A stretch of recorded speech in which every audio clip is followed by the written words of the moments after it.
Welcome to the deep dive. This is where we take source material, slice into it, and really pull out the most interesting, the most insightful bits, specifically for you. Exactly. Think of it like getting a guided tour, but for information. We point out the key things, help you see the patterns. And today, the source we're looking at is, well, it's fascinating. It's an outline, actually. Right, an outline for a sort of hypothetical interview with Michael Jackson, imagining him speaking today unfiltered. So our mission here in this deep dive is to really explore the perspective this source presents. We're extracting what this outline offers on his life, his music, the challenges, huge challenges, and how this particular source frames his legacy. Okay, let's dive in, starting where the outline starts. His roots. Gary, Indiana. Yeah, it paints this picture of him as a kid, just loving to sing, performing for his parents with his brothers. And it uses this phrase, electricity. That's it, that feeling right at the start, that connection. Electricity. Powerful word for it. But the outline, it doesn't just focus on the joy, does it? It gets into the tough side, too. Oh, absolutely. It's very clear about the demanding part. The rehearsals, described as really intense. It quotes him saying his father pushed us hard.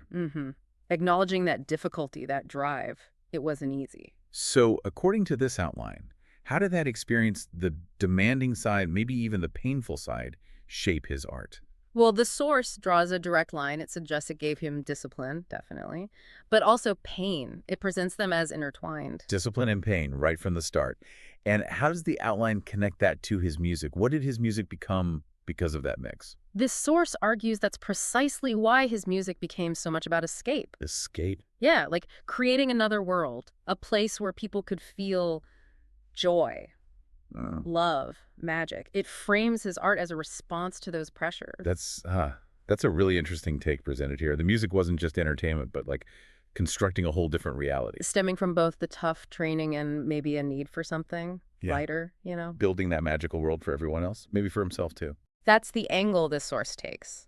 So moving on from those early days, the outline then shifts focus. Right, to the creative process, the hits, breaking down the sound, the spectacle. This is where it gets into the nuts and bolts, like working on Thriller. With Quincy Jones. And the description it uses, scientists in the studio. Yeah. Doesn't that just capture it? Like meticulous work, experimentation. Definitely suggests precision, craft, almost clinical in a way. Right. And the outline even gives a specific story about Billie Jean. Oh, yeah. How it started with just that bass line. Exactly. And the feeling the outline describes him having, hearing it in his head. It quotes him thinking. This is going to make the whole world dance. Wow. Just knowing it right then. That certainty. That's quite an insight this outline offers. And then, of course, there's the visual side, the spectacle, the moonwalk. Motown 25. The outline brings that up. Was he nervous? That's the question it sort of poses. And according to the perspective in this hypothetical interview, no, not nervousness. What then? The word it uses, quoting him, is possess. Possessed. Not scared, but like taken over by the moment. By the music, the energy, yeah. That's how it's framed. And the outline stresses this wasn't just some cool move. No, it calls the moonwalk a statement. A statement. So something more profound than just dance steps. This outline views it as carrying real weight. Yeah, it connects that intense studio creation, the scientist part, with this almost spiritual energy and performance. Crafting it, then embodying it completely. Okay, so we've looked at the roots, the creation. But this deep dive has to cover the difficult stuff too. How does this source handle the controversies, the media, the allegations? It does address it head on. It presents a perspective on how being misunderstood is felt. How does it describe that feeling? It uses the word deeply. It hurt deeply. That's the portrayal here. Makes the emotional cost very clear.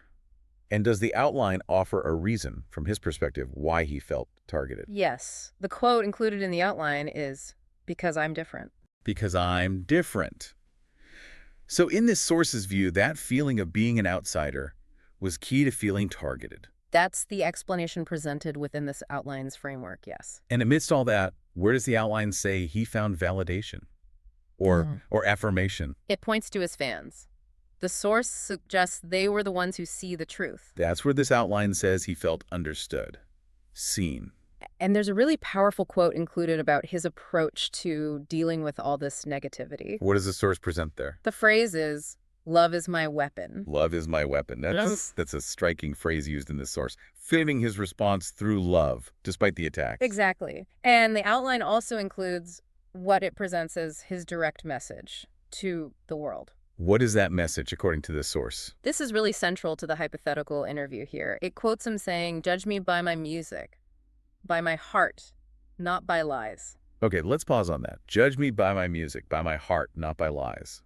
It's crucial, like you said, to remember this is the specific perspective presented in this source material. Absolutely. It's the narrative framework this outline provides, presented as his own plea.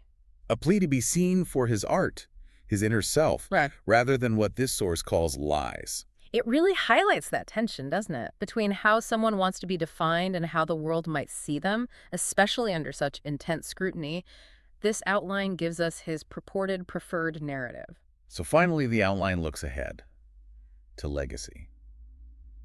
What did he want to leave behind, according to this source? It's quite specific here. The source presents that, more than anything, he wanted to be remembered for giving people hope. Hope.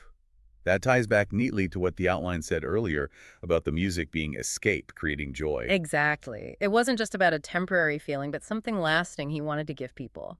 Connects the art directly to the legacy. And there was something about dreaming, too. Yes, the outline includes this powerful idea that no matter your background or where you come from, you can dream yourself into something greater. That's a strong message of possibility, presented here as part of his core belief system, hope and overcoming things. Tied together.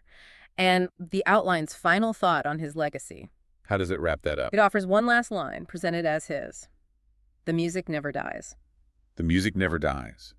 Simple, but profound in the context of this outline, suggesting the art outlives everything. Right. If you link that back, the outline suggests the music itself carries the hope, the dreaming forward. Regardless of the artist's own struggles, the art endures. Okay, so let's try and bring these threads from the outline material together for you, the listener. What this deep dive shows is, well, it's a specific presented perspective on an incredible life. This outline lays out a hypothetical view from the artist himself on his drive. Stemming from that mix, the source describes discipline, pain, but focused on creating joy, escape. Right, and it also highlights how this outline views the challenge as feeling misunderstood, targeted. And presents his stated response, love is my weapon, and that plea, judge me by my music. So for you, maybe considering this specific viewpoint offered in the outline gives a different lens. Another way to think about a global icon whose life was just constantly under the microscope. Does this particular portrayal, the one in this outline, resonate with you? What stands out? It offers a potential internal narrative, drawn from this source, something to hold alongside all the external stories we've heard over the years. Okay, so based purely on what we've explored in this source material, here's a final thought for you to maybe chew on. Consider the tension.